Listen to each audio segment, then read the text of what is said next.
Martedì 24 settembre, San Rustico Vescovo. È il 268° giorno dall'inizio dell'anno, ne mancano 98 al termine. Il sole sorge alle 7 e tramonta alle 19:04.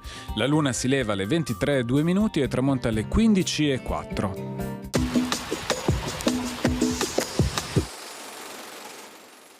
Il Senato Veneto decreta che l'ospedale di Lonigo, in contrada San Zuanne, venga adibito esclusivamente al ricovero di infermieri e ammalati poveri.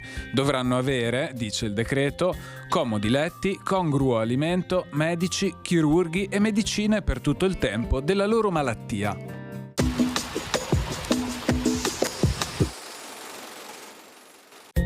Le previsioni per domani. Cielo in prevalenza nuvoloso con schierite in giornata soprattutto a sud e nubi più persistenti su zone centro-settentrionali, ove dalle ore centrali è più probabile il verificarsi a tratti di qualche precipitazione in genere di modesta entità.